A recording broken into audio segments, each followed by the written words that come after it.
Y ahí está grabando. Chiquillos, Ujú. nuevamente bienvenidos a este curso de turismo de intereses especiales, ¿cierto? De la Universidad de Magallanes, de la Escuela Tecnológica y, por supuesto, la carrera de turismo sostenible. Esto ha sido gracias y por los colaboradores que hemos tenido de diferentes áreas de investigación, tal como hablamos con Julieta adelante, de glaciares, de dinosaurios, de paleo en general, océanos, fauna. Ahora estamos viendo todo lo que son los microbosques, empezamos con hongos, líquenes, mañana vienen las briófitas. Así que muchísimas gracias. Hoy nos acompañan dos mujeres maravillosas científicas. En esta oportunidad estamos con Laura Sánchez y el segundo módulo junto a Julieta Orlando. Bueno, Laura, ella es doctora, Laura Sánchez es doctora en ecología, es la directora del Centro Universitario Coyhaique, también de la Universidad de Magallanes, y ha trabajado durante mucho tiempo, bueno, yo he tenido la fortuna de verla trabajar harto allá en la región de Aysén, con ciencia ciudadana. Ella trabaja mucho con la vinculación ciencia-comunidad. Y el proyecto que nos va a presentar en esta oportunidad es lo que han trabajado en la región de Aysén, ¿cierto? Y también vamos a explorar y vamos a aprender del maravilloso reino fungi. Así que con ustedes, chiquillos, Laura, ahora todo tuyo el micrófono y la cámara, Laura. Lo hacemos, Vale, ya saben ustedes, chicos, cámaras y micrófonos, por favor, apagados, preguntas en el chat, ¿ya? Así que Laura, adelante. Muchas gracias por acompañarnos. muchas gracias, Yanira. Y bueno, hola a todos. Gracias por tomarse el tiempo de escuchar esta charla. Espero que les guste. Y bueno, como ya les han indicado, las preguntas las dejamos para el final y bueno, espero poder responder muchas inquietudes. Los hongos han causado un tremendo impacto o hay cada vez más personas que están más interesadas en ellos, así que hacer esta presentación en realidad es una tremenda responsabilidad científica, por así decirlo. Yo soy ecóloga, como les decía, así que mi área de especialización son más bien los ecosistemas y las relaciones que existen entre las especies, en los que, por supuesto, los hongos tienen un papel fundamental, como vamos a ver. Pero con esto quiero decir que no soy micóloga, no soy especialista en hongos, pero he tenido la fortuna de encontrarme en esta situación y poder hablar de ellos para poder transferir la importancia que tiene. En el contenido de esta charla vamos a hablar del proyecto Hongusto y aprovecho, aunque no puedo escucharles ahora hasta después de la presentación, pero bueno, me presento con mucho gusto, ahora veremos. Hablaremos de la biología de los hongos, un poco conceptos básicos sobre qué son y dónde viven, qué comen, estos fascinantes cohabitantes de todos los ecosistemas del mundo. Hablaremos en particular de los hongos comestibles, que han sido el objeto precisamente de gran parte del interés que hay por el reino fungi. Hablaremos también de la toxicidad asociada a los hongos, muy por encima. Y finalmente haremos un pequeño repaso de algunos de los representantes más emblemáticos o más frecuentes en los ecosistemas de Aysén, que son comunes a otras regiones, y de cómo podemos conocerlo mejor e involucrarnos en esta generación de conocimiento. Bueno, Un Gusto fue un proyecto de innovación social financiado por Corfo. Empezamos en el año 2016. La foto que ven ahí son algunos de los primeros participantes en este proyecto. Eso fue en el Festival de la Morilla, en la primera edición, ahora ya van 4.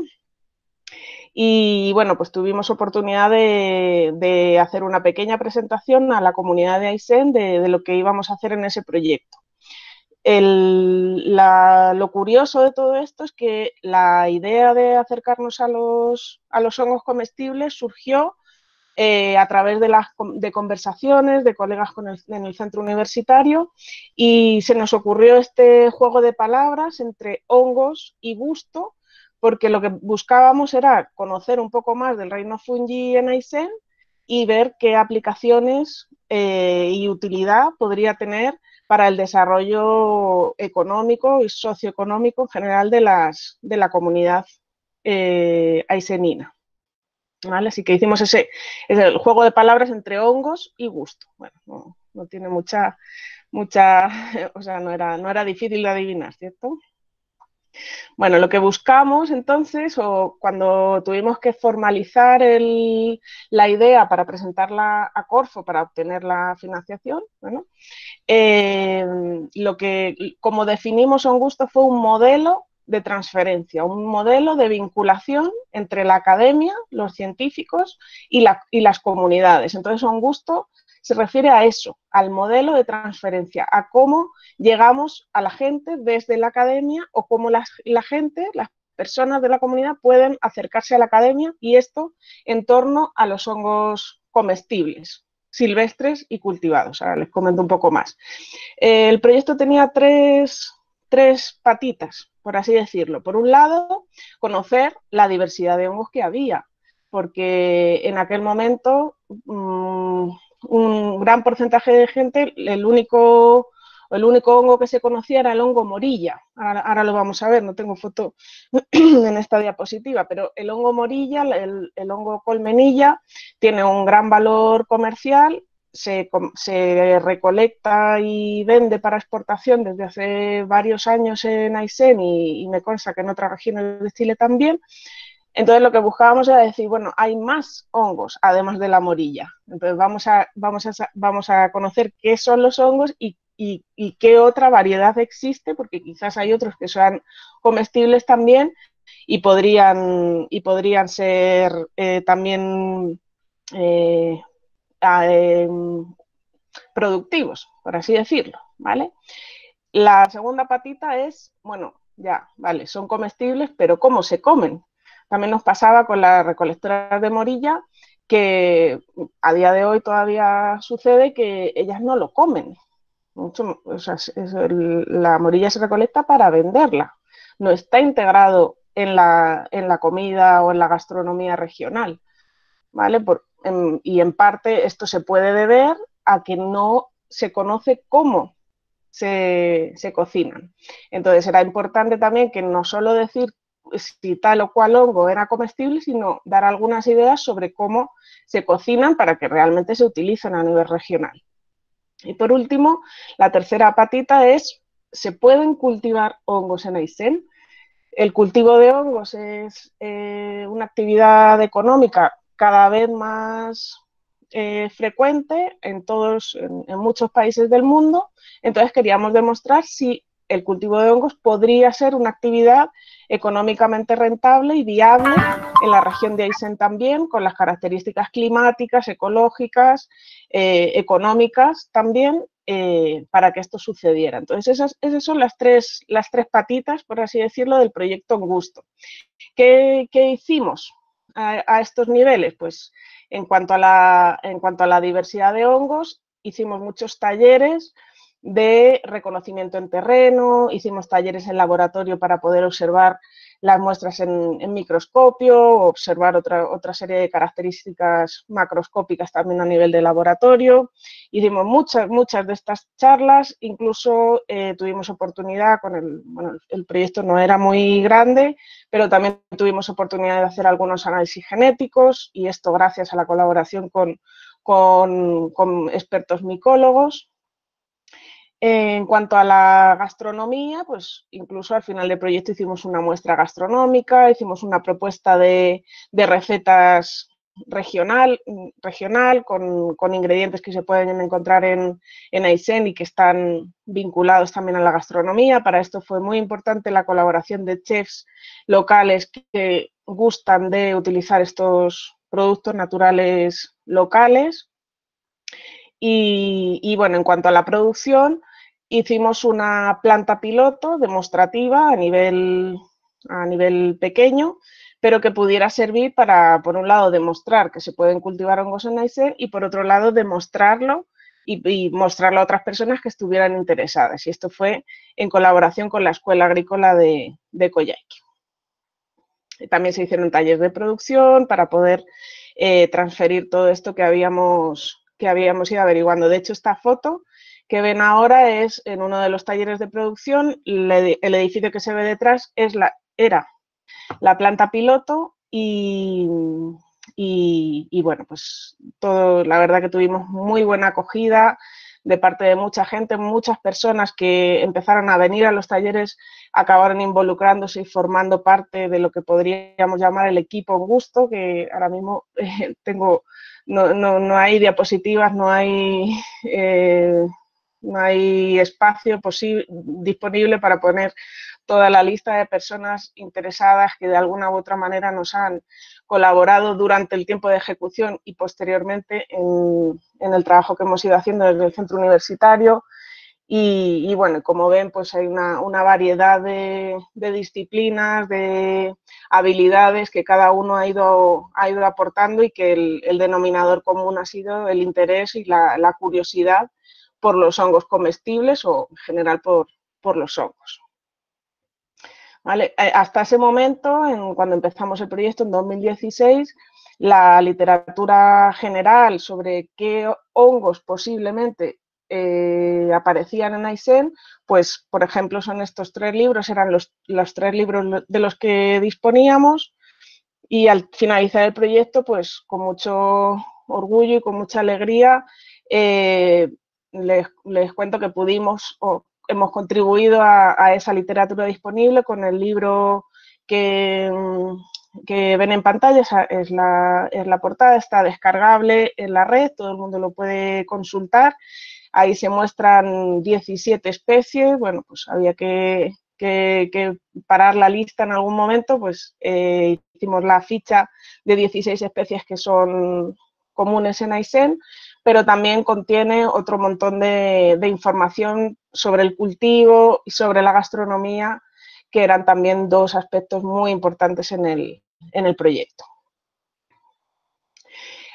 No solo hicimos la publicación del libro, sino también un pequeño artículo, una revista local asociada al Museo Regional de Aysén, que se llama Aysenología, y que tiene que ver con la caracterización del grado de conocimiento e interés en los hongos silvestres comestibles que existían en Aysén. Con el proyecto y en el trabajo que hicimos en terreno durante los talleres, tuvimos oportunidad de hacer entrevistas a muchas personas de todo tipo, desde recolectores a intermediarios en la venta de la morilla, a educadores, grandes, chicos, pequeños, ya una variedad de personas. Perdón. Y pudimos averiguar que, bueno, efectivamente la morilla era era el hongo que más se conocía, pero había otros más, en la lista que ven aquí delante, había otros más que también eran conocidos, no por su nombre científico o a veces ni siquiera por un nombre común que fuera también conocido fuera de su ámbito, pero bueno, pudimos llegar a estos resultados y les invito también a si quieren ampliar la información, el artículo está disponible online también. Así que bueno, además de estos resultados más científicos, diríamos, o bueno, más académicos, también tuvimos oportunidad de celebrar un pequeño festival.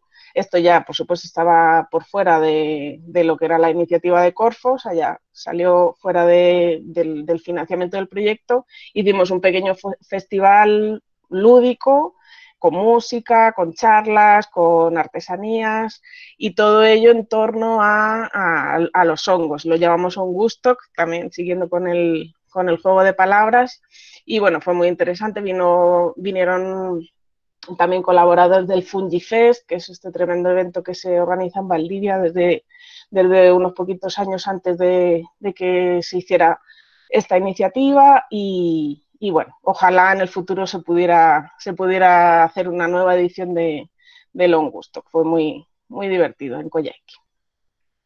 Bueno, en definitiva, lo que buscamos con el proyecto es hacer una generación de conocimiento. Aysén es una región con muchas oportunidades en cuanto a investigación, pero alternativamente a atraer científicos que hacen sus proyectos y la transferencia de ese conocimiento a veces es escasa, nosotros lo que proponemos es que la generación de conocimiento se haga desde la propia comunidad. ¿Ya? Involucrar a los a los habitantes de Aysén en este proceso de generar conocimiento. ¿Y por qué? Bueno, por el objetivo de la investigación en sí, pero también con un doble objetivo de facilitar que la biodiversidad o los ecosistemas en general sean mejor valorados y que esto tenga también beneficios a nivel de desarrollo socioeconómico mediante el uso sustentable, la recolección, por ejemplo, o el procesamiento, el desarrollo de alimentos, procesos que nos permitieran hacer aumentar el valor de mercado de los productos que se comercializan. La exportación de morilla, por ejemplo, es un ejemplo, valga la redundancia, paradigmático en este sentido, porque ya les he contado que en general la gente no consumía morilla antes y era algo que salía de la región sin pena ni gloria. Entonces, bueno, pues vamos a pensarlo dos veces, vamos a pensar qué beneficios tiene y qué más podemos aprender y ganar nosotros con eso también, si me permiten la expresión. Ya también hay una línea de trabajo bueno, que eso es a largo plazo y que tiene que ver con argumentar el oficio de recolección como tal, como un tipo de patrimonio inmaterial que sea reconocido internacionalmente como tal. ¿Vale? Bueno, eso es un trabajo más a largo plazo, si quieren lo podemos comentar más tarde.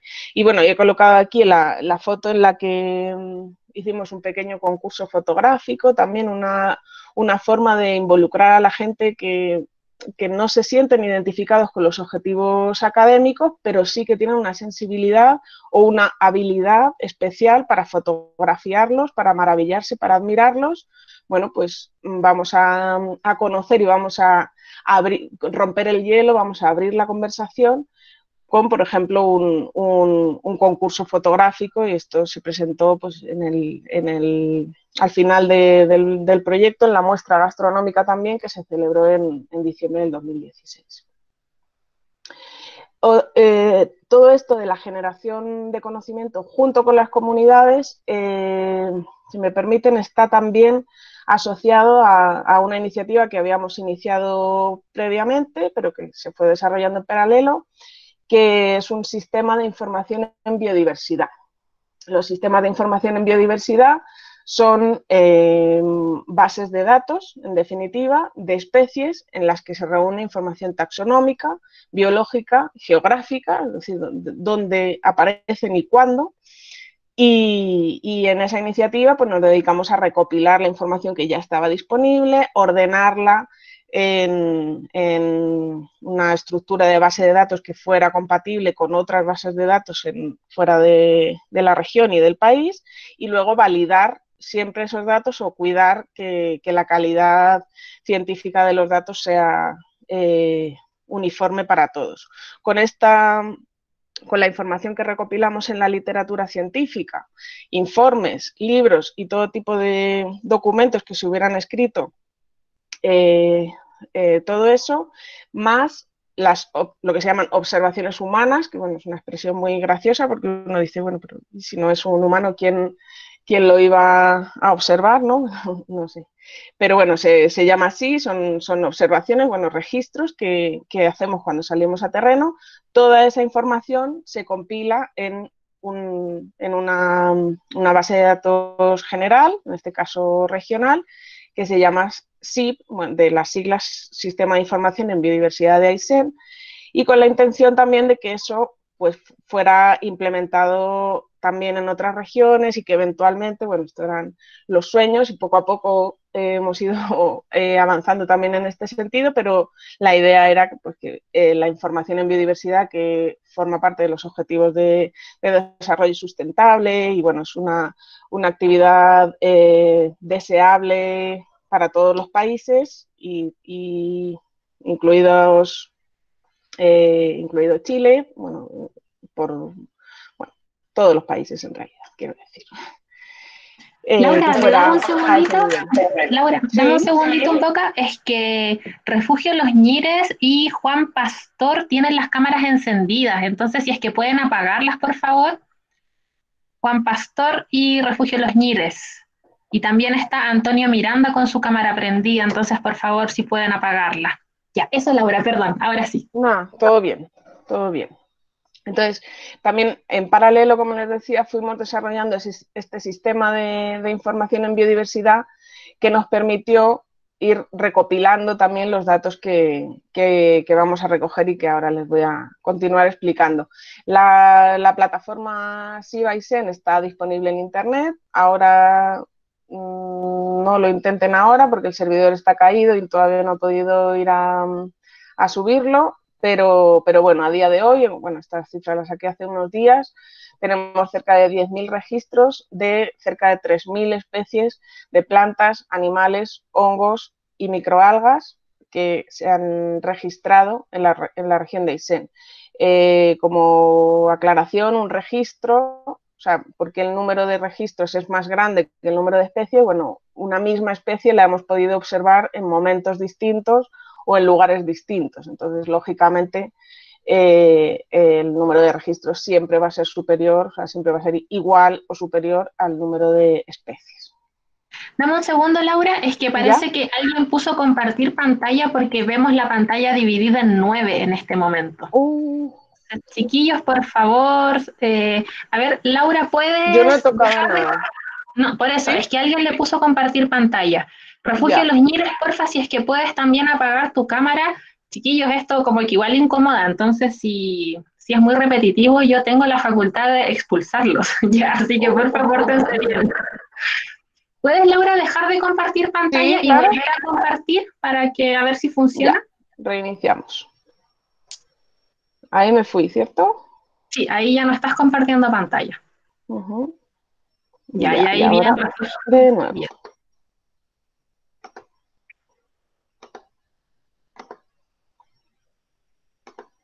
¿Ahora? Ahí sí, ahí empezamos de nuevo. Gracias, Laura, te pasaste. Ya. Bueno, entonces, todo esto también ha ido derivando en una, dijéramos, área que se está desarrollando mucho y muy rápidamente en Chile y en el mundo en general, que se llama ciencia ciudadana o ciencia participativa. Hay personas que no se sienten identificados con el concepto ciudadano, entonces por eso a veces se prefiere utilizar el concepto de ciencia participativa. Pero bueno, básicamente se refiere precisamente a esa integración de las comunidades en la generación de conocimiento. En nuestro caso, le agregamos ese concepto, o bueno, nos gusta hablar del intercambio de saberes en Aysén y en cualquier región hay gente que no ha ido a la universidad, que no ha escrito libros, pero que sabe mucho del terreno, del lugar donde viven. Entonces, esos saberes, ese conocimiento es muy importante también que se ponga en relevancia y que pueda trascender de alguna forma y contribuir a la generación de conocimiento a nivel global para la humanidad, en definitiva. ¿Vale? Y el ejemplo que les he colocado en la diapositiva se refiere a un ejemplo bastante concreto de aplicación del conocimiento en torno a los hongos comestibles, y eso es una planta de procesado de hongos comestibles, de hongos silvestres comestibles en este caso, en el que se desarrolla un alimento, en este caso es un condimento, en base a hongos silvestres comestibles de la región de Aysén, que fue desarrollado gracias al financiamiento del FIA, Fondo de Innovación Agraria, y que nos permitió concretar, como digo, esta idea de elaborar un alimento en base a hongos silvestres y además a la vez generar un modelo de negocio basado en la cooperativa para que ellos pudieran bueno, ejecutarlo una vez terminado el proyecto y comercializarlo en su nombre. Entonces, nosotros como universidad solamente apoyamos esta generación. Entonces, me parece un ejemplo bonito, bueno, aparte que me gusta mucho el proyecto y la iniciativa, pero es un ejemplo bonito de cómo la ciencia ciudadana, lejos de ser algo bucólico, lejos de ser o sea, saliéndonos del romanticismo de conocimiento por el conocimiento, que, bueno, particularmente a mí me parece muy importante, pero a veces hay personas o hay situaciones en las que queremos ser prácticos, más pragmáticos, pues, bueno, esto es un ejemplo de ese éxito, por así decirlo, y que no quería dejar de mencionar. Actualmente, como el equipo Gusto, el equipo que hemos venido trabajando en estas iniciativas, estamos ocupados en la ejecución de un proyecto nuevo que tiene financiamiento del Gobierno Regional de Aysén, con los fondos FIC, y que se llama Prototipo de Laboratorio Abierto de Ciencias Subantárticas, y con él buscamos precisamente esta generación conjunta de conocimiento mediante la interacción de las comunidades con la academia. Nosotros empezamos con lo que llamamos las exploraciones de biodiversidad y de aplicaciones de la biodiversidad en terreno y en laboratorio. Entonces se trataba como laboratorio abierto, tenemos las puertas abiertas del laboratorio, pero además queremos salir del laboratorio, nosotros vamos a ir a terreno, vamos a ir a las localidades a poder hacer estas experiencias. Y bueno, esto es un ejemplo de iniciativas de ese tipo, que es del año pasado, no, este año ha sido un poco más difícil. Y un año después, en este proceso de co-creación, en definitiva, de estos talleres y de involucrar a las comunidades, esas exploraciones y laboratorios abiertos que llamábamos se han convertido o las hemos formalizado como experiencias bioculturales. Y esto ha sido un proceso, bueno, pues de mucha discusión dentro del equipo, de mucho pulir ideas y, bueno, ir acordando entre todos cómo íbamos a seguir avanzando, y en este aspecto ha tenido una gran importancia la relación que hemos mantenido con el programa de conservación subantártica, con el Centro Universitario de Puerto Williams de la Universidad de Magallanes, que tienen una tremenda experiencia de muchos años, ya más de 20 años, trabajando en conservación biocultural, en ética ambiental y en el concepto de ecoturismo con lupa, microbosques, etcétera. Ahí, de alguna forma, nos pudimos empapar de esa experiencia y hacer una pequeña aproximación, una modesta aproximación a la realidad de Aysén, que, bueno, que esperamos que también sea interesante, no solo en Aysén, sino también en otras regiones, porque ahora ha habido esa sinergia, en este caso dentro de la propia academia, pero que se traslada al final a las comunidades también. Bueno, ahora sí que vamos a hablar de hongos, ¿vale? Vamos a hacer un repaso a su biología, hablaremos de qué son, dónde viven y qué comen. ¿Qué son los hongos? Vamos a hablar del reino fungi, de micelio, de hifas y de setas. No sé hasta qué punto conocemos estos conceptos. Las charlas virtuales son maravillosas, pero he hecho un poquito en falta verles y saber cómo estamos yendo, porque para hacerlo un poquito más interactivo, pero bueno, las preguntas quedan para el final. El reino fungi, cuando pensamos en hongos, no sé cuántos de ustedes piensan o tienen en mente todas estas manifestaciones del reino fungi. Por ejemplo, las formas estas rojas que ven aquí, no sé si se ve mi puntero en realidad. La forma roja, bueno, este es el típico hongo de los pitufos, ¿cierto? Estos son una pequeña bolita, como una copa de color rojo, minúsculo, algunas formas bastante extrañas. El hongo morilla, que ya les he hablado de ello. Quizás alguien ha escuchado hablar de las micorrizas, entonces eso también, micos, son hongos. Hay los digüeñes, que según qué regiones de Chile son bastante comunes también, asociados a los árboles de Nothofagus. También hablamos de hongos con enfermedades, con micosis, enfermedades provocadas con hongos, como por ejemplo el pie de atleta, disculpen la foto. Y también vemos los hongos, en realidad no tenemos que salir de casa para ver hongos. Por ejemplo, esto es un pan de molde cubierto de una masa azul blanquecina, que es un moho también. Y estas son imágenes de un hongo de esas características al microscopio. Así que los hongos, el reino fungi, son todas estas cosas. Lo que está claro es que no son ni plantas ni animales. El reino fungi es un reino aparte, es otro mundo. Es otro mundo.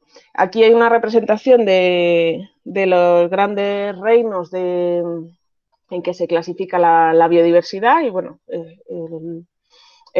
para hacernos un poquito la idea, hay las plantas, hongos, animales, con la cantidad de organismos que incluye cada uno, y si se fijan en el reino cromista, que son las microalgas, y luego los protozoos y el reino monera, que son las bacterias. Bueno, como el mapa lo hicimos en el contexto del Sibaizen, en el Sibaizen no hay registros de protozoos ni de bacterias, pero sí de todo lo demás. Y si se fijan en el reino fungi, aparecen los hongos y los líquenes como dos categorías separadas. Ahora hablamos un poquito más de ello y, bueno, y Julieta a continuación les va a explicar mucho más.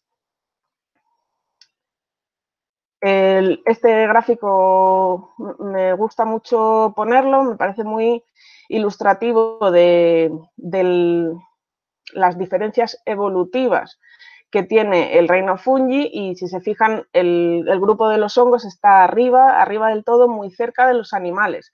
Esto es un árbol genealógico de la biodiversidad. Entonces partimos aquí abajo, se fijan que pone vida. Bueno, estos son los primeros organismos vivos. Tienen una forma y una organización celular bastante particular, bastante sencilla relativamente, y fue, bueno, durante la mitad del tiempo que existe la vida en la Tierra, todas las formas de vida eran bacterias, ¿vale? Todo este conjunto de aquí que llamamos bacterias o reino monera, como se llamaba antes, o las células procariotas en general. En algún momento en el curso de la evolución hay algunos cambios que hacen que se dispare, explote la diversidad de vida con un tipo de organización celular distinta, un tipo de célula diferente que da origen al resto de los organismos vivos.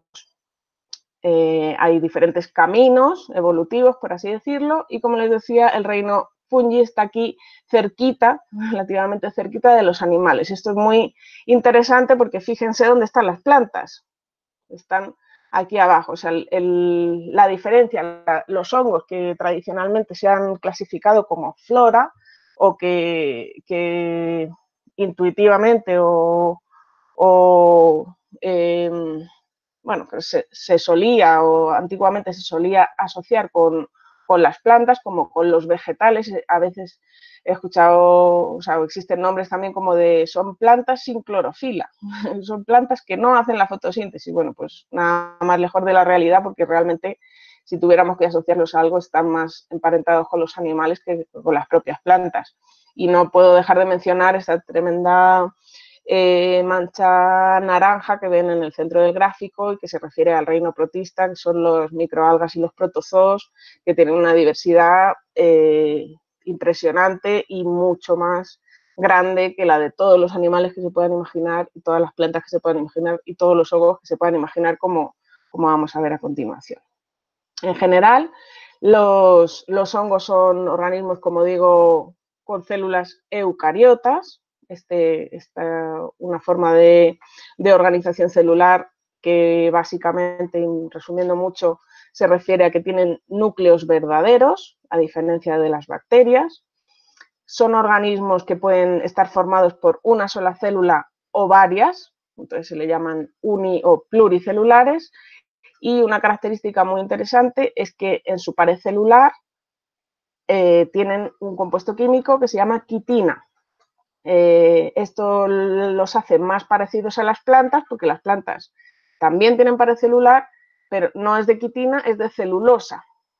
Y sin embargo, los animales no tienen pared celular. Las células animales no tienen pared celular. Entonces, en ese sentido, podríamos decir, pues se parecen más a las plantas. Los hongos, a diferencia de las plantas, son heterótrofos. Heterótrofos es el término que se utiliza para designar organismos que se alimentan en base a materia orgánica que ya está elaborada. Esto es a diferencia de las plantas. Las plantas se dice que son autótrofos. Trofo significa alimento, autotrofo significa que generan su propio alimento y heterótrofo significa que obtienen un alimento del exterior. Entonces, en ese sentido, son más parecidos a los animales en este caso. Además, bueno, los hongos son inmóviles, ¿ya? Y esto los diferenciaría de los animales como característica general del grupo, y además se reproducen mediante esporas. Son las estructuras biológicas que les sirven para dispersarse. Muy en general, esto podríamos decir que son las características de los organismos, del organismo hongo. Además, los hongos son organismos, como les comentaba también, que son esenciales, son fundamentales en todo tipo de ecosistemas, por la función en la descomposición de la materia orgánica y como asociados clave de otros organismos. Y ahora vamos a ver cómo es eso. En cuanto a la descomposición, bueno, figúrense qué importante es degradar toda, por ejemplo, la hojarasca o los cadáveres de otros animales o plantas que mueren y que tienen que ser descompuestos, y es gracias a los hongos y bueno, y gracias a las bacterias también, bueno, casi más importante en ese sentido, pero gracias a los hongos sucede la descomposición y todos los nutrientes que forman aquellos organismos, plantas, animales u otros, que mueren, son descompuestos y todos sus nutrientes vuelven a integrarse al sistema de una forma de reciclaje. La naturaleza es sabia, todo se aprovecha y el proceso de descomposición es clave en todo esto, y los hongos tienen un papel fundamental. Se dice que los hongos son un grupo que evolutivamente es polifilético. Polifilético, aparte de una palabra muy simpática, significa que no proceden todos del mismo ancestro común. Ya se supone que proceden han evolucionado a partir de diferentes ancestros, no me salía la palabra. Y además es un grupo extraordinariamente diverso. Hablamos de cifras, pero además toda la taxonomía, toda la sistemática desarrollada en base a características macroscópicas, o sea, a la forma, los colores, los tamaños, incluso pruebas o características químicas, toda esa clasificación que nos parecía tan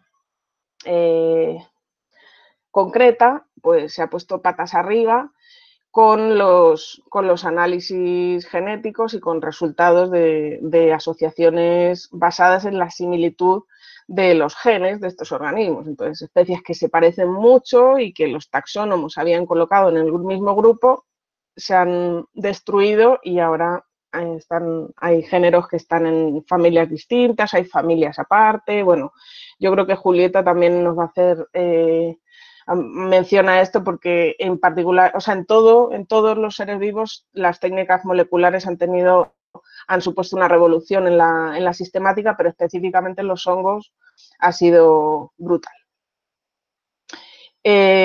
Bueno, ahí aparecían muchos de estos grupos. Yo no me atrevo a entrar a estas diferencias, solamente mencionarles las 5 divisiones o 5 grandes grupos dentro del reino fungi, y en general veíamos en las fotos del principio que son organismos muy diversos, con formas muy distintas y que podríamos resumir quizás como mohos, levaduras y setas. Entonces las setas, que son lo que nosotros vemos en terreno, bueno, o en casa a veces también, las setas son los hongos que se llaman macroscópicos o macrohongos, porque los podemos ver a simple vista, son basidiomicetes y ascomicetes.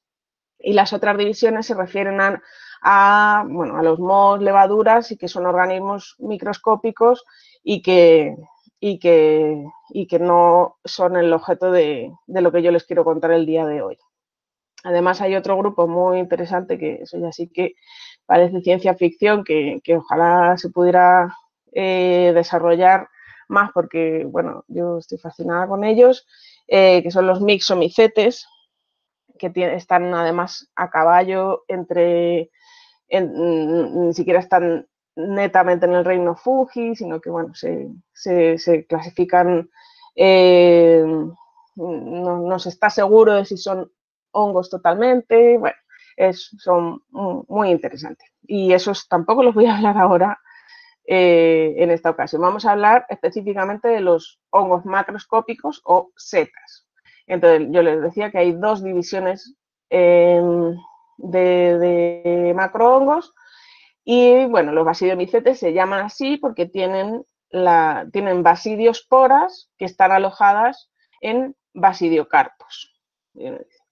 Vale, bueno, basidio significa bastón, entonces es la forma de esta estructura en la que se alojan las esporas, que son microscópicas, por cierto, y que, como les mencionaba, son las estructuras biológicas que les sirven para dispersarse. Son, como si dijéramos, y salvando las distancias, las semillas del hongo.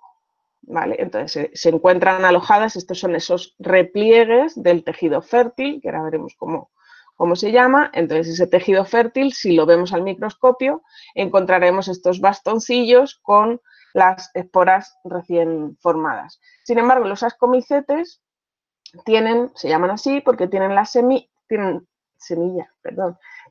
esporas, que se llaman ascosporas, alojadas en ascos. Asco significa saco.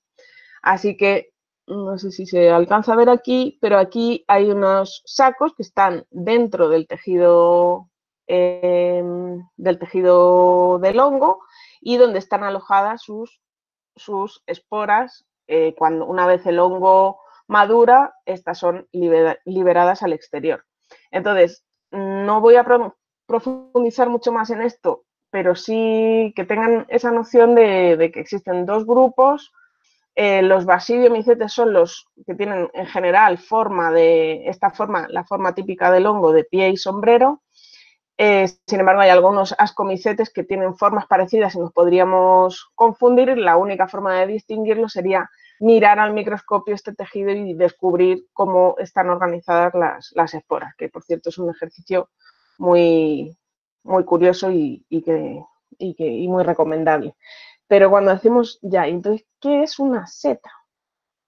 Hemos dicho, son hongos macroscópicos o setas, porque lo que nosotros vemos es la seta, esta estructura.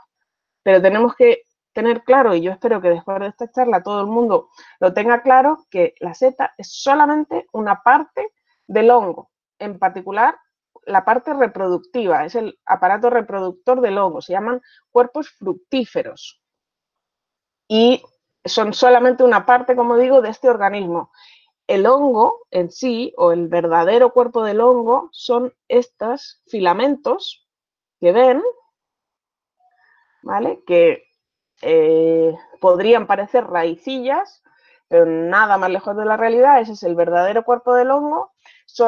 Cada una de esas hebras son filamentos, son de células de hongo, una detrás de otra, que forman una red muy más o menos densa, pero compacta, en definitiva, que forma el verdadero cuerpo del hongo, que se llama micelio.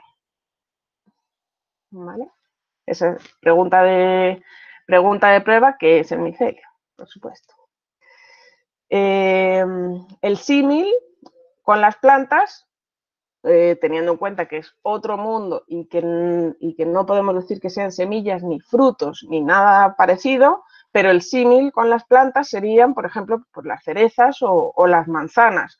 Nosotros, cuando tomamos un fruto de estos árboles, o sea, una vez al año, este árbol fabrica fruta para dispersar sus semillas, son sus formas de reproducción. Nosotros tomamos la fruta, pero el árbol sigue quedando ahí.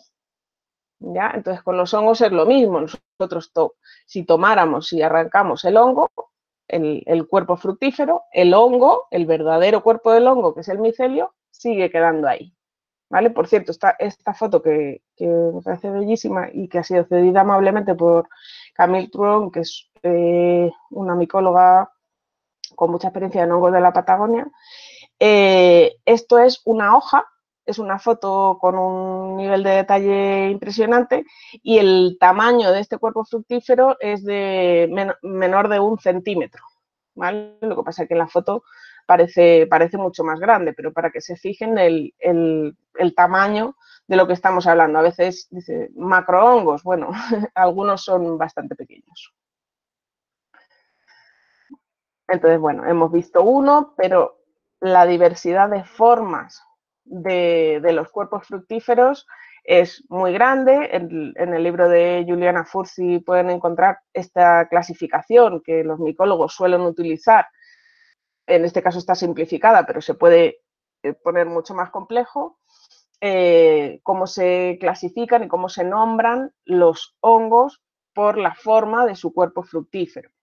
La forma general, que serían estas figuras en amarillo que ven aquí, pero también las formas del pie, las formas del sombrero, cómo están dispuestas las lamelas. Ya estoy diciendo muchas palabras raras, ¿cierto? Bueno, estas son en general las partes generales, a redundancia, de los cuerpos fructíferos. Un típico hongo de pie y sombrero, un típico hongo basidiomycete, está compuesto por un pie, un sombrero, ahí vamos bien.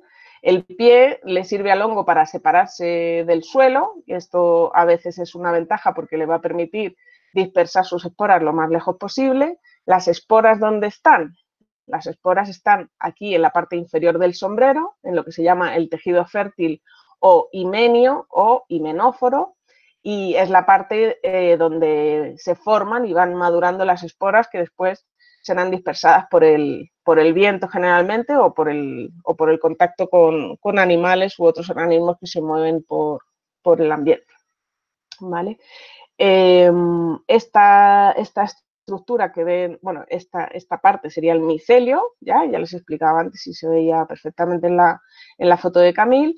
El pie a veces está cubierto por una membrana, que no es otra cosa que la cubierta del cuerpo fructífero cuando rompe y empieza a salir, pero al principio sale una especie de huevito y ese hongo va creciendo y quedan a veces esos restos de lo que se llama velo universal y a veces quedan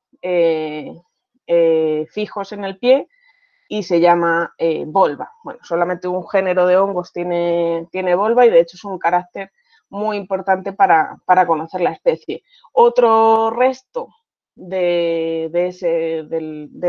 hongo incipiente es el anillo y también es una membrana que cubre por aquí y que cuando el hongo madura y ya está madurar las esporas, pues se rompe y a veces quedan restos del anillo, su coloración, su forma, también es un carácter muy importante para conocer de qué especie de hongo estamos hablando.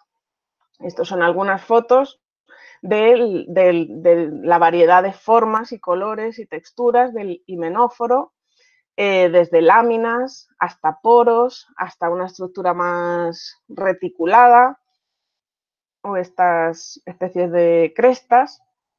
Así que bueno, la diversidad de los cuerpos fructíferos es inmensa.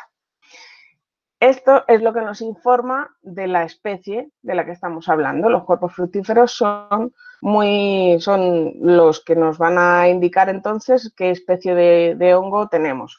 No es lo único, porque también podemos hacer análisis genético del micelio como tal, pero bueno, para el conocimiento al que nosotros podemos acceder, son los cuerpos fructíferos los que nos van a informar de la especie. Pero además, no es solo la forma en sí del cuerpo fructífero, sino el lugar donde lo encontramos también va a ser muy importante, porque nos está informando de su hábito de alimentación, de su forma de alimentación. Entonces, si yo les preguntara, me encantaría poderles ver en este momento, pero si yo les preguntara, bueno, ¿y cuántos hongos existen? ¿Cuántos tipos de hongos distintos? ¿Cuántas especies de hongos distintos? Bueno, pues hay mucha controversia sobre esto. Bueno, quiero decir, no es que haya controversia, es que todavía no sabemos cuántos hongos hay en Aysén, por ejemplo. Mucha gente preguntaba, pero ¿y cuántos hongos hay en Aysén? ¿Cuántos hongos distintos? ¿Cuántas especies? ¿Cuál es la diversidad de especies de hongos en Aysén? Bueno, pues lamentablemente no lo sabemos, no lo sabemos de Aysén, no lo sabemos de Chile y no lo sabemos para el mundo. Se estima que pueden ser hasta 5 millones de especies las diferentes, considerando los hongos microscópicos también, por supuesto. Y lo interesante o la oportunidad de investigación está precisamente en que el conocimiento incluya solamente el 15% de estas especies, mientras que, por ejemplo, para las plantas ese porcentaje de biodiversidad conocida es muy cercano, creo que supera el 90%, de animales no tanto, porque el grupo de los artrópodos, los insectos, es también hiperdiverso. Y bueno, y quedan muchísimas especies por descubrir, pero el reino fungi lleva el récord de especies por descubrir todavía. Esta gráfica, también cedida por Gerardo Robledo, también colaborador del proyecto, muy interesante su iniciativa, que además bueno, que se llama Fungicosmos, ahí lo tienen. Hicieron esta lámina que me encanta poner y que quería compartir con ustedes también, que demuestra cómo vemos nosotros el bosque. Muchas veces pues vemos árboles de diferentes especies, árboles distintos, vivos, otros que están muertos, están en proceso de descomposición, el pasto, los tocones, pero en algún momento del año, generalmente en primavera y en otoño con más lluvias, salen estos hongos en diferentes lugares, en los troncos vivos, en los troncos muertos, bajo el suelo, asociados a las raíces, en los tocones, en los troncos que aún están en pie, en el suelo directamente, ¿ya? Entonces, con lo que ahora saben de hongos, todo el mundo se podrá imaginar que nosotros estamos viendo solamente una parte, los cuerpos fructíferos, pero que el verdadero cuerpo del hongo está ahí en el propio sustrato, y cuando esos cuerpos fructíferos desaparecen, los micelios permanecen, ¿ya? Así que es muy importante que ahora veamos los hongos de esta o el bosque de esta otra manera, con estos habitantes que muchas veces pasan desapercibidos y que nos creemos que cuando desaparece el cuerpo fructífero desaparece el hongo. No, el hongo siempre está, o bueno, idealmente siempre está, claro. ¿Qué pasa cuando nos sacamos un tronco que está caído ahí? No solamente estamos sacando el tronco, estamos sacando un montón de cohabitantes que están viviendo ahí y entonces lo estaríamos sacando del sistema. Bueno, entonces, ¿dónde viven? Nosotros podemos clasificar el hábito, o sea, el hábitat de los hongos en, por ejemplo, 3 categorías. Se refiere a si viven en la hojarasca o en la hojarasca de bosque, por así, vamos, en el suelo del bosque, vaya. La madera, que puede ser viva o sea, viva de árboles vivos o árboles en descomposición, madera en descomposición, o en el suelo del pasto, o sea, pasto en el sentido de lejos del bosque. ¿Vale?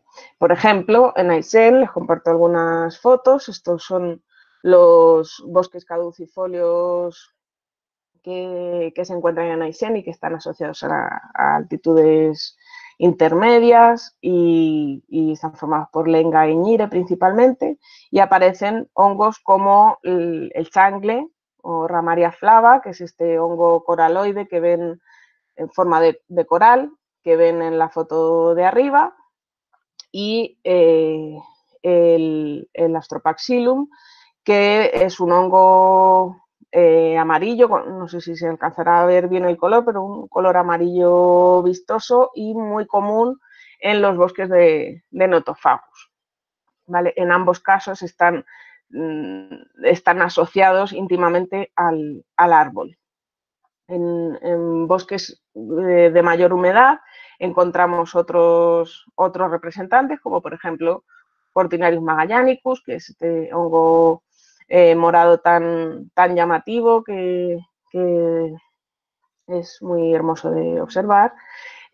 También, por ejemplo, una rúsula. La rúsula no sabemos qué especie es, por eso se designa como SP, porque bueno, no conocemos la especie. El grupo de las rúsulas es muy diverso también y bueno, bastante delicado y merece atención porque hay algunas rúsulas que son muy tóxicas. Entonces, no hemos llegado a saber cuál es.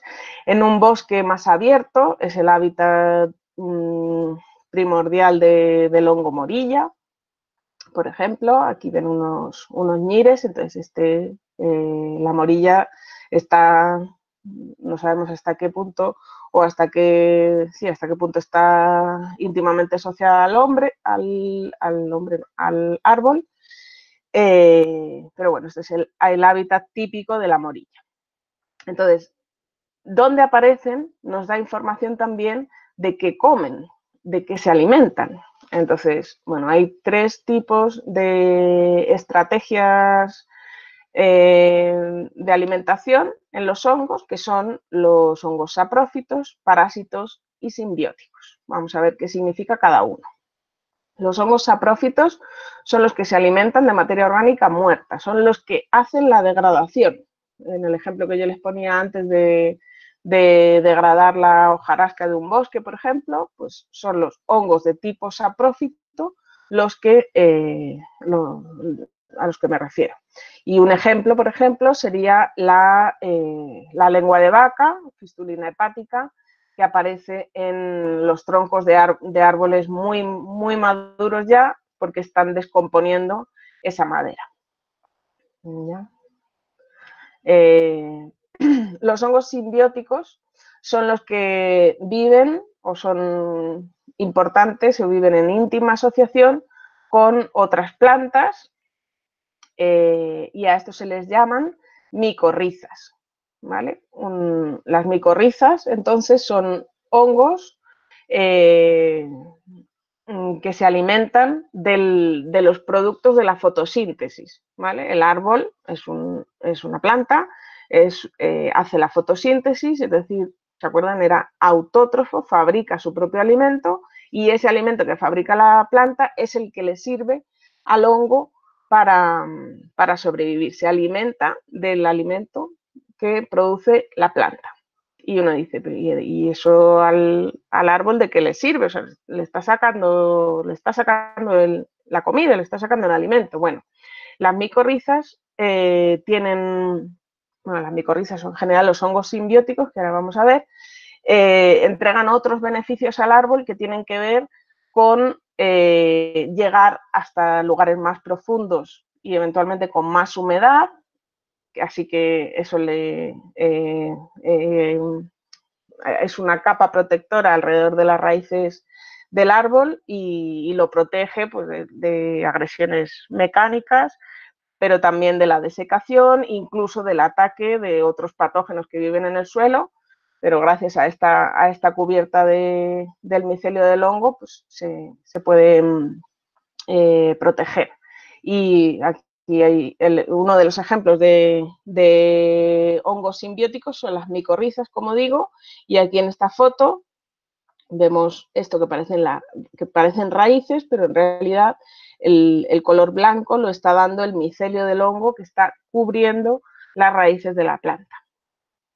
Entonces, esta relación íntima de un hongo con una planta se llama micorriza, pero no es el único tipo de simbiosis en la que participan los hongos.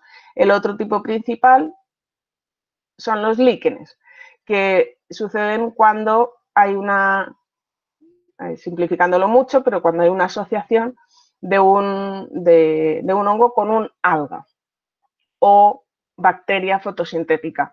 La relación o el equilibrio, el beneficio mutuo que obtienen el hongo y el organismo fotosintético es con la misma lógica que las micorrizas. Y bueno, es un poquito más complejo y por suerte van a tener, o por suerte para mí, que no tengo que entrar a explicar la complejidad de los líquenes, y por suerte, sobre todo para ustedes, que van a tener oportunidad de escuchar en la charla de Julieta Orlando el fascinante mundo de los líquenes también. Así que solamente lo dejo apuntado ahí. Son un líquen muy común que todo el que conozca los bosques del sur de Chile, la típica barba de viejo, son líquenes que viven sobre las ramas de los árboles de Nothofagus. El tercer tipo de estrategia alimenticia de los hongos son los parásitos. En este caso, también es un tipo de asociación íntima entre un hongo y un hospedador, generalmente, bueno, como para el caso que nos ocupa, una planta, pero también pueden ser animales. Pero en este caso, el hongo no le aporta beneficios al árbol, por el contrario, se dice que le perjudica. Bueno, también tenemos tendencia a clasificar en bueno, malo, sí, no, blanco, negro. Entonces, bueno, pues tradicionalmente se dice que los parásitos producen daño, pero bueno, éticamente también podríamos discutir ese daño a nivel evolutivo, porque al final son organismos que han evolucionado juntos. Un buen parásito no mata a su hospedador, porque entonces mueren. Entonces, bueno, pues una relación, como digo, íntima, pero en este caso se interpreta que lo que obtiene el hospedador, el árbol, por ejemplo, es un perjuicio. Y el típico ejemplo de hongo parásito serían los digüeñes. Los digüeñes que nosotros vemos, que son comestibles también, son los cuerpos fructíferos del hongo Citaria, y que producen estos engrosamientos en la madera de los árboles de Nothofagus, que no son otra cosa que tumores, crecimientos anormales de parte del árbol que lo hacen en respuesta a la infección de parte del hongo.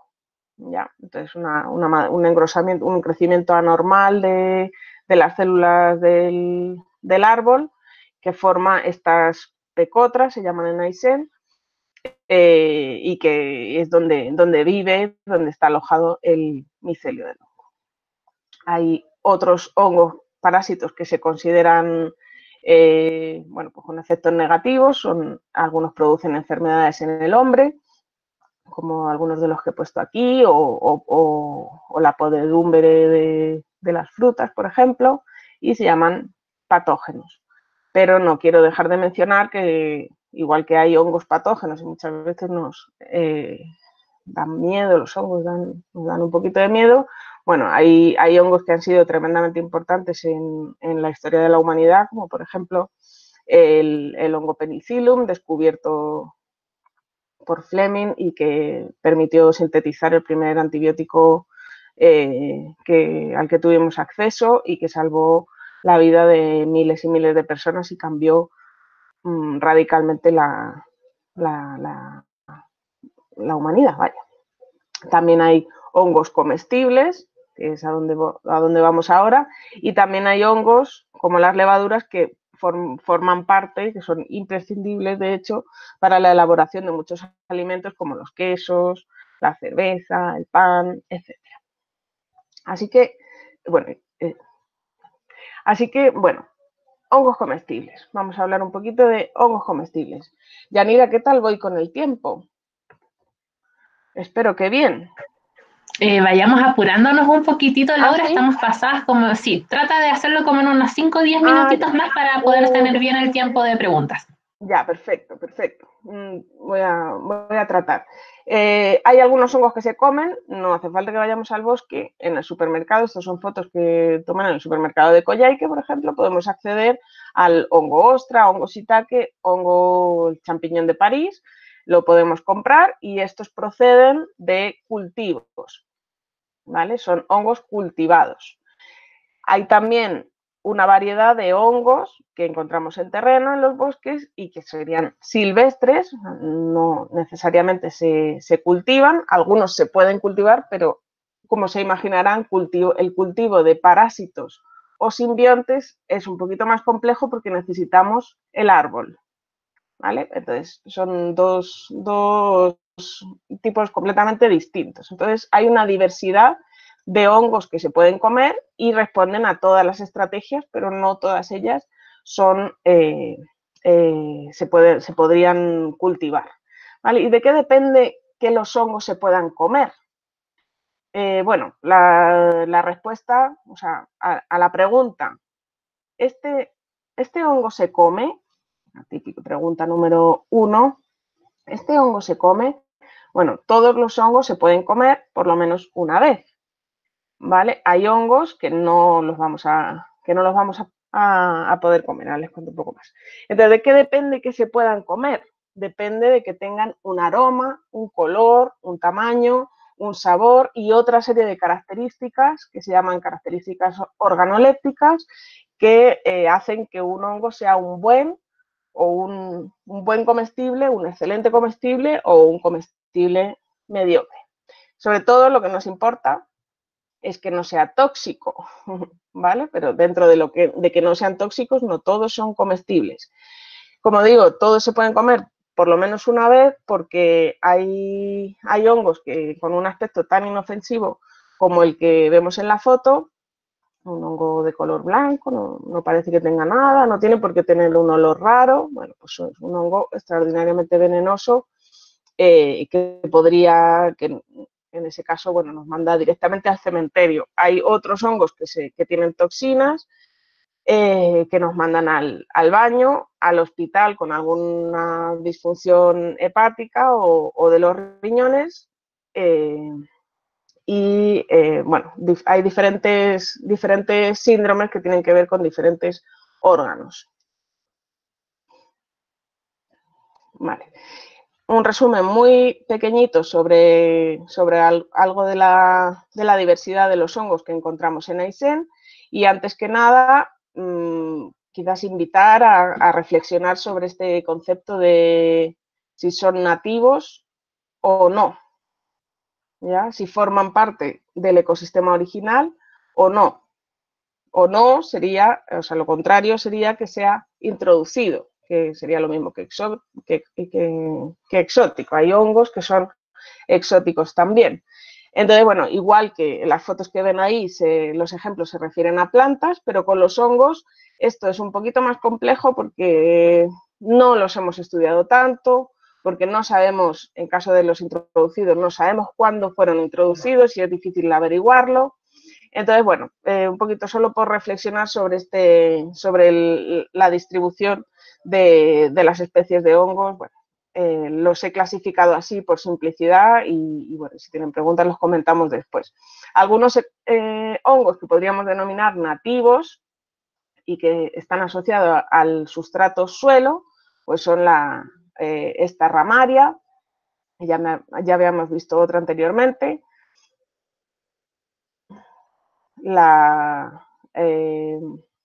esta especie de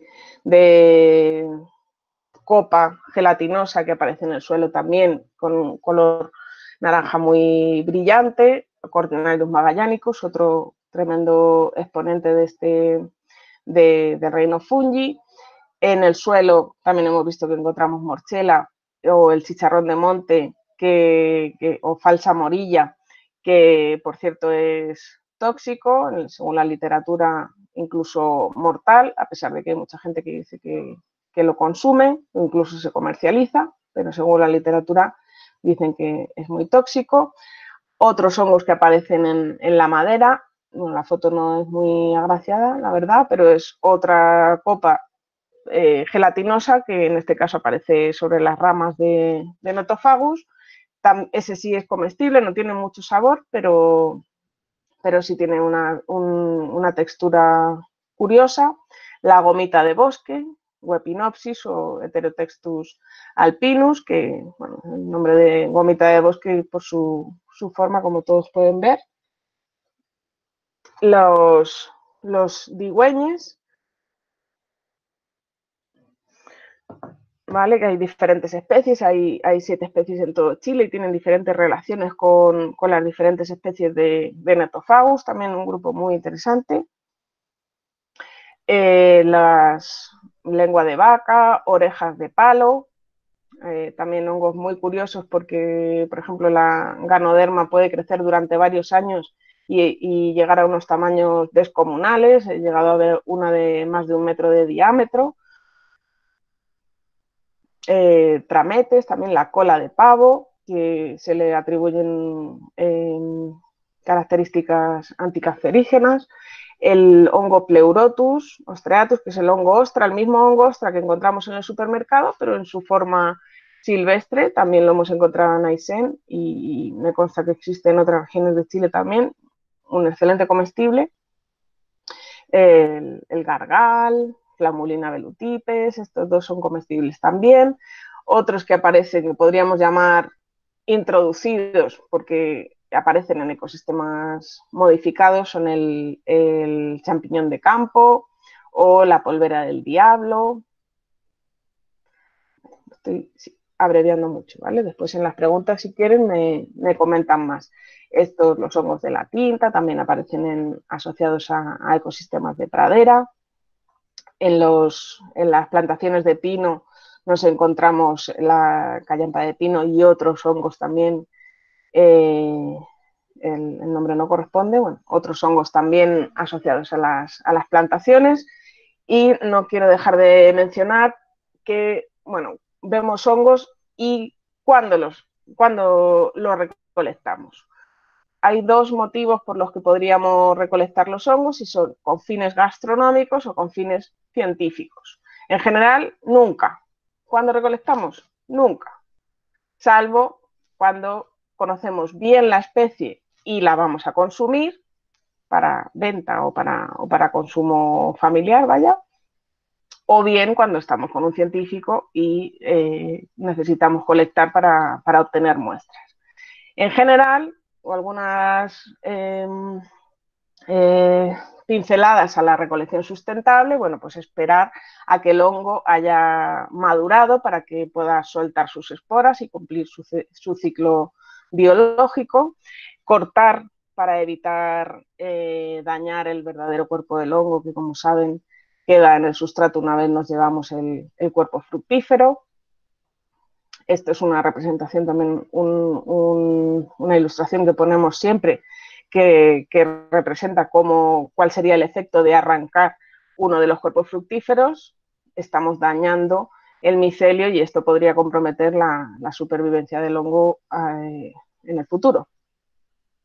Y siempre utilizar un canasto, y el sentido es que se puedan ir dispersando las esporas en el camino y además tiene la utilidad de evitar que se pudran, porque los hongos se descomponen muy rápidamente por otros hongos y podríamos haberlo recolectado para dejar que se pudra en una bolsa de nylon.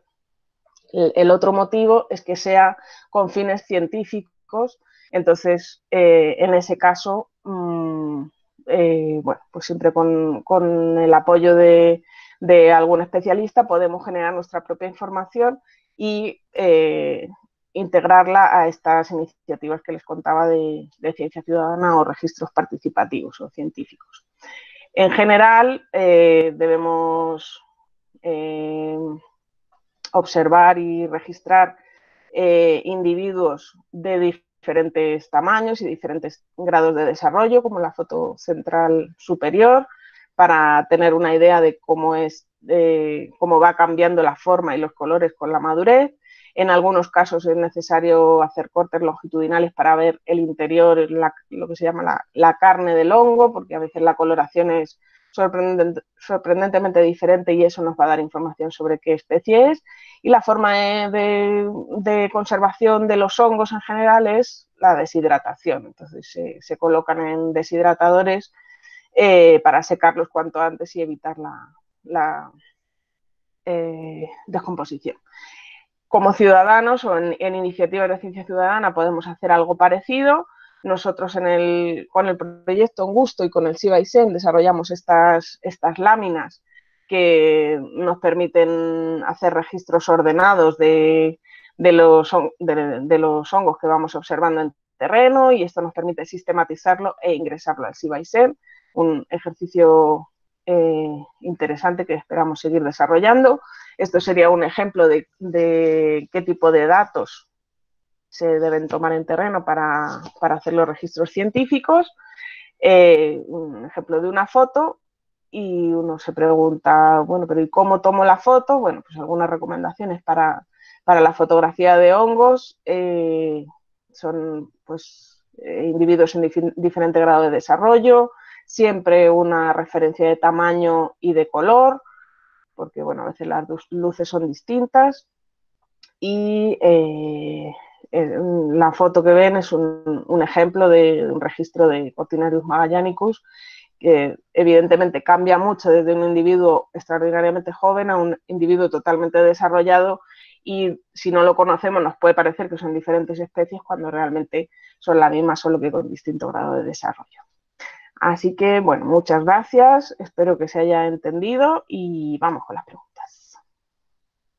Dejo de compartir pantalla, Yanira. Sí, mucho mejor, porque así podemos ir viéndola, y felicidades nuevamente por tu presentación. Siento que siempre que te veo aprendo muchas más cosas. Sí. Ah, ya, gracias. Mira, ahí te están aplaudiendo. Bravo.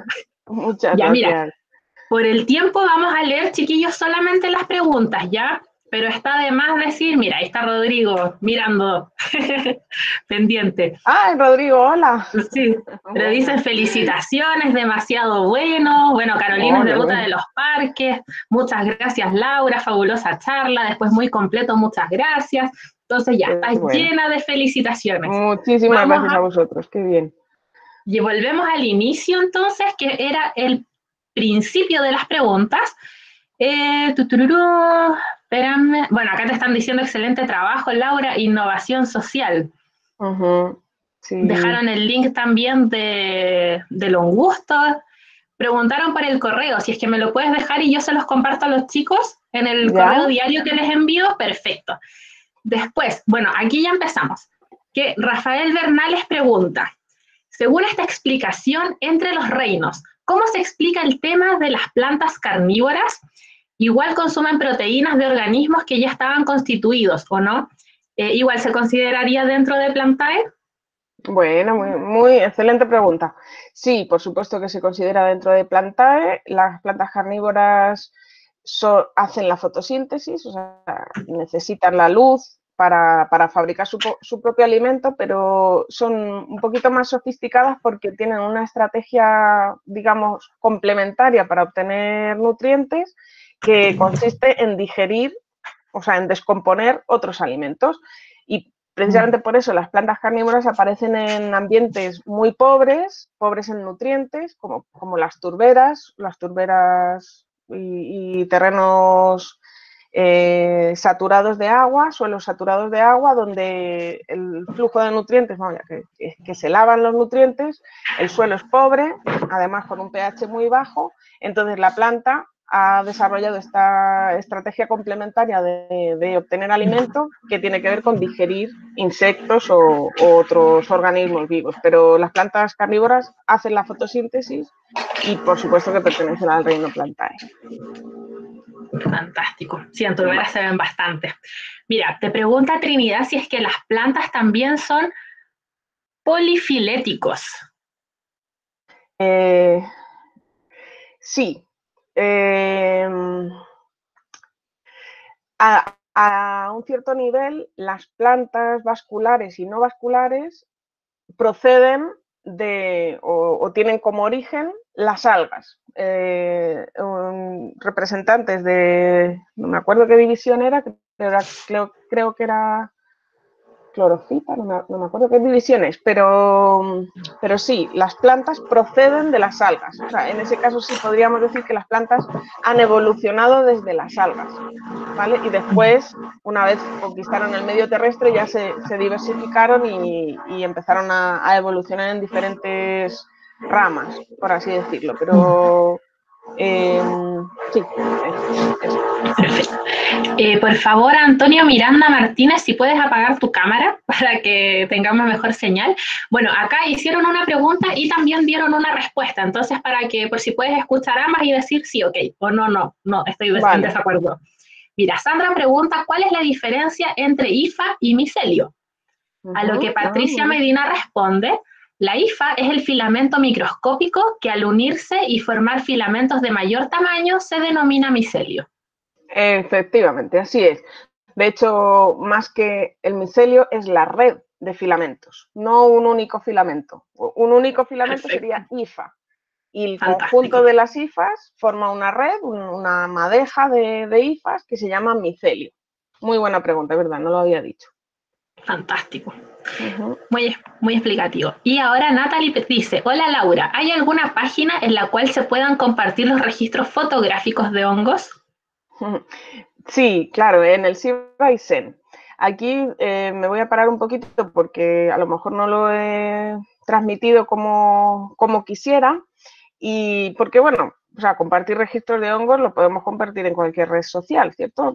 De hecho, mucha gente los comparte en Facebook y eso es una tremenda... o sea, se agradece mucho porque obtenemos mucha información de lo que la gente comparte en Facebook o en eNaturalist. Hay cada vez más aplicaciones de uso masivo que nos permiten publicar nuestros registros y eventualmente obtener algún tipo de intercambio sobre cómo se llama la especie, etc.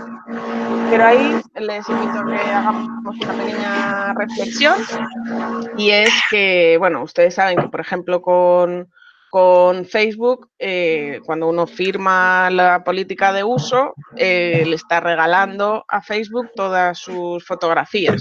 Si uno está de acuerdo con eso, adelante. Pero a la hora de generar conocimiento, a la hora de quedarnos con ese conocimiento para procesarlo y poder avanzar y seguir progresando, no es una herramienta muy útil. Sí, por eso hacemos esta propuesta con el SIVA-ISEN. Claro, el SIVA-ISEN es una plataforma regional, entonces en principio solamente nos interesan los hongos que aparezcan dentro del territorio de ISEN, pero iniciativas de ese tipo se podrían también ir masificando, ojalá, le digo, no sé si será muy correcto, pero es como capitalizar nuestro propio conocimiento regional. Alguien tiene una cámara puesta y se escucha, o un micrófono, y se escucha un montón de ruido. No sé si se... No, yo tengo el audífono puesto por lo mismo, porque me habían dicho los días anteriores, pero sí, se oye el audífono pasa.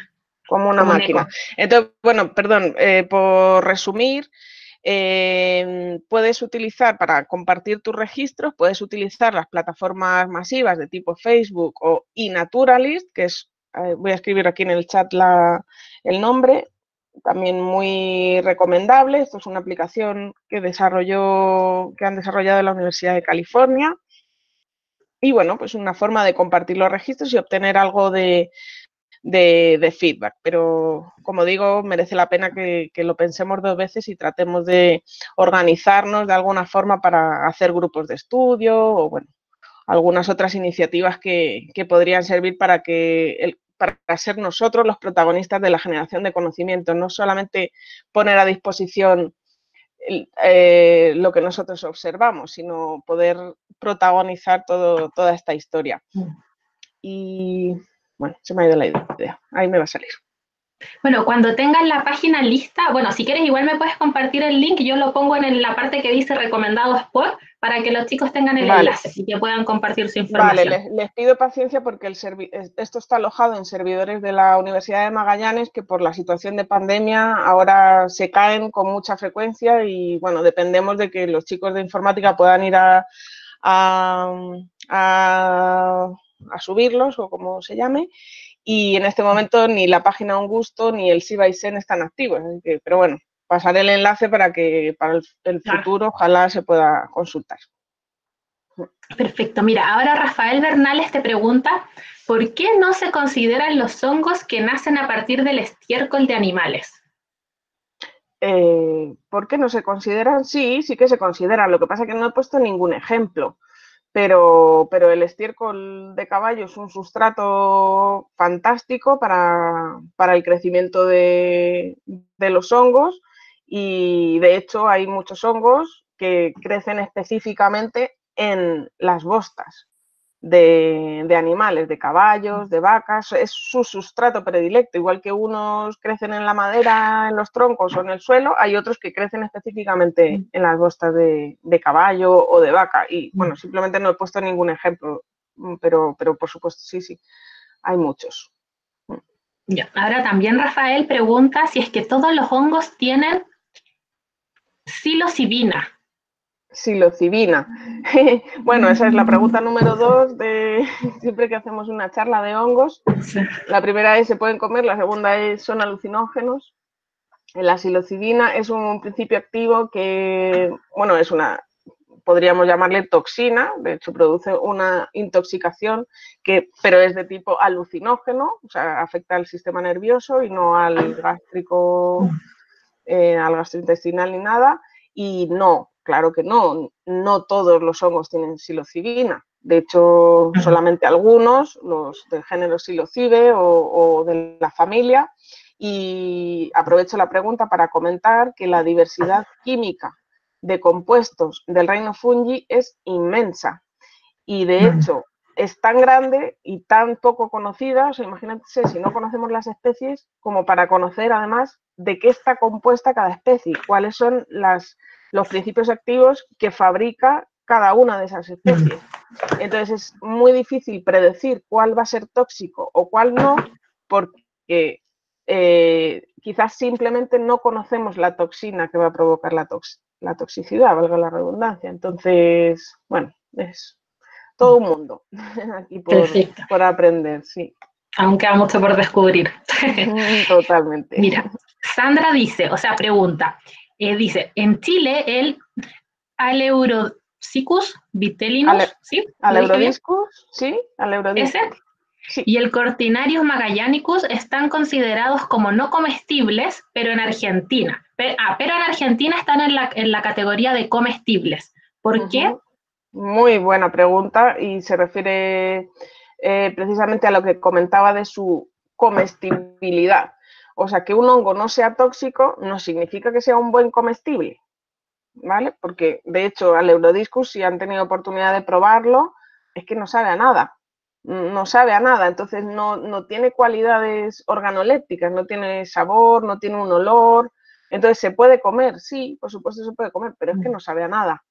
Entonces, eso, claro, en Chile quizás o en otros países se clasifica como no comestible simplemente porque no tiene propiedades gastronómicas destacables, pero no porque sea tóxico, ¿vale? Y eso.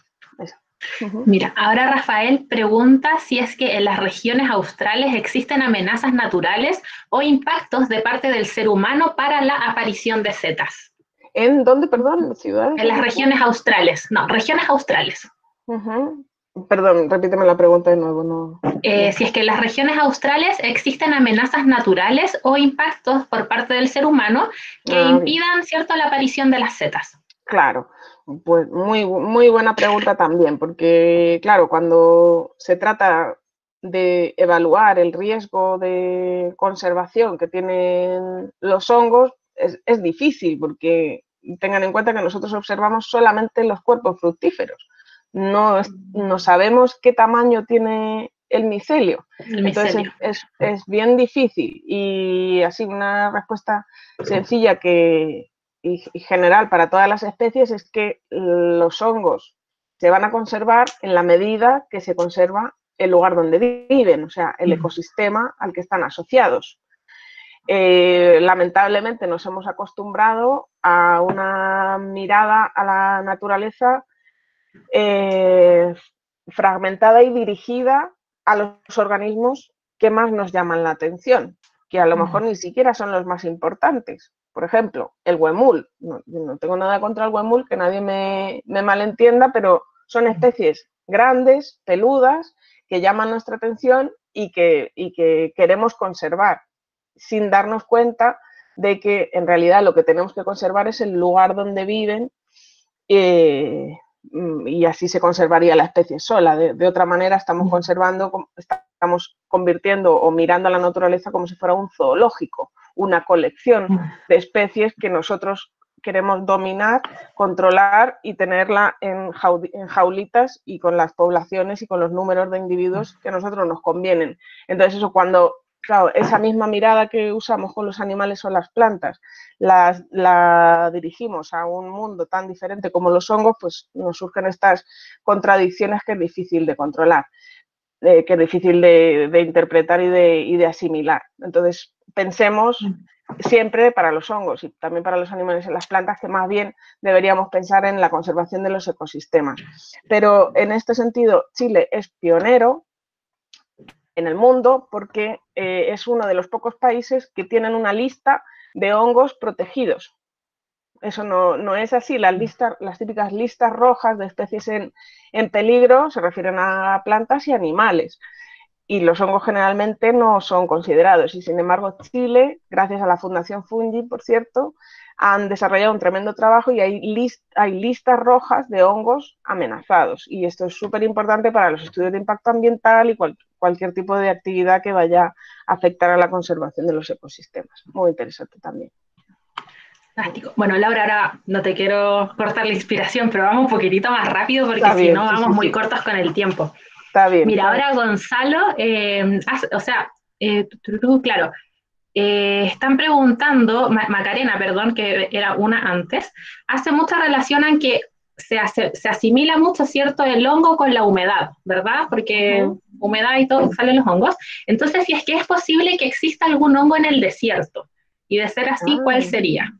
Bueno, los hongos están en todas partes, en absolutamente todos los ecosistemas que nos podamos imaginar, ecosistemas terrestres, ¿vale? Son, también podrían estar, pero no, en el agua como tal no hay, sino ecosistemas terrestres. Entonces, sí, por supuesto que hay hongos en el desierto, quizás hongos microscópicos, como Julieta nos lo va a hablar. La diversidad es inmensa, pero bueno, si nos queremos dirigir a los macrohongos, a los hongos macroscópicos, van a ser mucho menos diversos, o sea, van a tener menos especies, vaya, pero también van a existir, ¿vale? De hecho, por ejemplo, en la estepa patagónica aparecen hongos y siempre van a aprovechar microambientes, microhábitats, podríamos decir, que tienen la suficiente humedad como para desarrollar un cuerpo fructífero. Imagínense, o sea, poniéndose en la piel del hongo, el esfuerzo, o sea, la cantidad de energía que hay que invertir para producir un cuerpo fructífero, que es una tremenda estructura que requiere muchísima agua, pero que al final le merece la pena porque le permite dispersar esporas. Entonces, no sé decirte un ejemplo, discúlpame, no sé decirte un ejemplo de un hongo del desierto, pero definitivamente sí, porque están en todos los tipos de ecosistemas. Y también en la estepa patagónica, que es un desierto frío.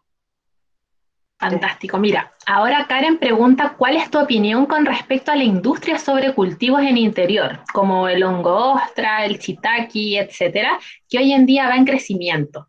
No, vamos, estoy súper a favor, lo encuentro una actividad con una tremenda proyección. Creo que igual que tenemos invernaderos o huertas para tomates, lechugas, pimientos, etcétera, podría haber, y de hecho tradicionalmente en los libros de Steinberg, por ejemplo, siempre forma parte del cultivo familiar, o sea, de la economía familiar, un pequeño cajón para el cultivo de hongos. Creo que por algún motivo en las últimas décadas se nos ha olvidado, pero tradicionalmente el cultivo de hongos, por lo menos en Europa, ha sido muy común, y pienso que a nivel familiar todos deberíamos hacerlo. Creo que además es tan fácil. En el proyecto Angusto tuvimos oportunidad de conocer y de practicar el cultivo a escala piloto, a escala doméstica, y la inversión es mínima, los sustratos son súper baratos, el proceso es bastante rápido comparado con el desarrollo de los vegetales, de los tomates, por ejemplo. Los ciclos son mucho más rápidos y económicamente es súper rentable. Entonces, a escala familiar, muy recomendable, y es cuestión de animarse, y esto es como con las plantas, hay gente que tiene más facilidad, entonces es cuestión de ir conociendo el proceso y animarse a hacerlo. Y a escala industrial también, a mí me encanta ir al supermercado y poder comprar hongos, y que los hongos formen parte de mi dieta también, porque, bueno, no lo hemos hablado, pero tienen unas propiedades alimenticias muy recomendables, tienen aceites esenciales, minerales que no obtendríamos nunca de los vegetales, una tremenda alternativa para la alimentación vegana, vegetariana. Entonces, sí, ¿no? Definitivamente, sí, es cuestión de que se popularice. Ojalá que eso suceda pronto. Perfecto. Mira, bueno, después fue justo cuando terminaste tu exposición, entonces vienen muchas felicitaciones, Laura, grandiosa la... No las voy a leer uno a uno, pero eran cerca de 20 felicitaciones, así que después tienes tu tiempo para leerlas. Y bueno, aquí es cuando Carla Almonacid pregunta, o sea, dice si es que nos puedes comentar la diferencia macroscópica sobre la ramaria patagónica y la ramaria aurantiaca. Aurantiaca. Vale. Patagónica quizás es flava, porque es la primera foto que puse, y es el changle, vamos, el changle comestible, el que tiene mejores propiedades comestibles dentro del género ramaria. Es ramaria flava, el típico changle, pero hay otras especies, y yo he colocado aurantiaca, pero hay botrytis, no me acuerdo ahora mismo de la especie, pero hay varias especies más de ramaria que están en los bosques de Nothofagus de Aysén y, bueno, y de otras regiones de Chile también, los bosques templados de Chile. Y la diferencia específica no la quiero decir porque no me acuerdo, no me acuerdo bien, entonces prefiero no meter la pata, perdonen, pero tiene que ver con el número de ramificaciones que tienen en las puntas, y la consistencia general del hongo en sí. Ramaria flava es blandita, botrytis es súper dura, aurantiaca creo que es más dura, pero es que no me acuerdo. No, lo siento, no te puedo responder porque no me acuerdo de memoria, pero si quieres lo hablamos y vemos cómo buscarlo, porque no me acuerdo. Perfecto.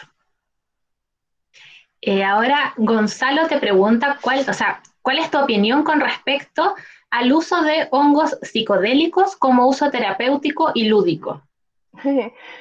Bueno, no sé si mi opinión sirve mucho, porque, bueno, busco dar una mirada académica y al estudio del reino fungi, pero bueno, pues si la quieren conocer, yo la verdad que también me parece muy interesante esa aplicación. De hecho, he tenido oportunidad durante este tiempo con el proyecto Angusto de conocer productores de hongos psicodélicos o hongos mágicos que están especializados en cultivar pues el psilocibe y otros hongos alucinógenos. Y bueno, hay mucha evidencia de la aplicación psiquiátrica o psicológica y los beneficios que puede tener para curar la depresión, parece ser. Bueno, pues son efectos a nivel neuro, a nivel de nuestro cerebro, que bueno, que están demostrando que son útiles y bueno, no seré yo quien lo recomiende, pero cuanto menos me parece interesante. Pero siempre, si me permiten la recomendación, siempre informarse, asesorarse, a lo mejor los hongos son peligrosos. Entonces hay expertos para eso y tanto con fines gastronómicos como con fines alucinógenos siempre procuren estar bien seguros, no se coman nada que les parezca, porque puede ser muy complicado. Fantástico. Mira, vamos a un poquitito más rápido. Bueno, le escribí recién a Julieta por WhatsApp, si es que puedes revisar tu celular, Julieta, si es que podemos empezar unos 5 minutitos más tarde contigo y terminar ya rápido, chiquillos, porfa. Ya no más preguntas, así que vamos a terminar de responder las que ya habían. Ahora Sarina pregunta, ¿qué indicador es importante considerar para hablar de explotación en el cultivo? Extracción en... A ver, espérate, de nuevo Sarina. Ya. ¿Qué indicador es importante considerar para hablar sobre explotación en la extracción? No sé muy bien a qué se refiere, Yanira. No sé, a ver. No, es que la editó después. Sarina, si es que quieres puedes abrir tu micrófono mejor, si es que estás por ahí conectada. A lo mejor se refiere a exportación o algo así. Es que dice, al principio decía cultivo, después decía extracción, no cultivo, entonces ahí estaba editando. Ahí está la Sarina. Ahí está. Hola, era Hola, indicador, gracias. Era hablar, o sea, algún indicador que nos puedas mencionar si es que existe para hablar sobre sobreexplotación en la extracción de los hongos comestibles. Claro. Claro, de hongos silvestres y sobreexplotación, claro, indicadores sinceramente no lo conozco, porque es difícil, de hecho es algo que estuvimos mirando en Williams para hacer en Omora, poder hacer algún piloto para predecir las cosechas de digüeñes. Indicadores no conozco, solamente conozco el principio de precaución, que ojalá lo aplicáramos todos cuando hacemos cualquier intervención en un medio natural. Por precaución, cuando vamos a colectar hongos, no deberíamos sacar todos los cuerpos fructíferos, por el mismo motivo que, o sea, por el propio sentido que tienen los cuerpos fructíferos. Estamos evitando que se cumpla el ciclo natural, el ciclo biológico de esa especie. Si nos llevamos todos los frutos, entre comillas, disculpen, no hay esporas, por lo tanto, no hay regeneración del micelio. Así que eso estaría siendo una conducta perjudicial eventualmente para la conservación de la población del hongo. No conozco indicadores de sobreexplotación. El único indicador que se me ocurre es que al año siguiente no tengas hongos. Por ejemplo, con la morilla, claro, se ha puesto tan de moda que están los recolectores locales, regionales, y están ahora gente que viene de fuera de Aysén a colectar morilla. Entonces, claro, ya se llevan todo, se llevan los hongos así de chiquititos sin que hayan empezado a madurar sus esporas, y eso está amenazando la población de morilla, ¿vale? Pero no conozco otro indicador, no sabría responder a esa pregunta, Sarina. Disculpa. Ya, y ahora, no sé, Laura, no sé si es que hay alguna posibilidad de que las preguntas que quedan, que son como 4, si te las puedo mandar por correo y tú me las respondes y yo les envío a los chiquillos pregunta-respuesta en el correo, porque si no nos vamos a atrasar demasiado y ya estamos de nuevo pisándonos los talones, por respeto también al tiempo de ustedes mismos, de las expositoras, por supuesto. Así que vamos a hacerlo de esa forma, ¿ya? Voy a sacar yo misma las preguntas que quedaron, te las envío por correo, tú me las respondes y yo cuando les mande el enlace de mañana los chiquillos van a tener pregunta-respuesta. ¿Te tinca? Muy bien, muy fantástico. Bien, muy bien, muchas gracias. Ya chiquillos, lo vamos a hacer de esa forma entonces. Vamos a, bueno, agradecerte en cámara y que quede grabado. Voy a detener la presentación ahora. Te pasaste, Laura, un abrazo gigante a la distancia. Voy a detener grabación.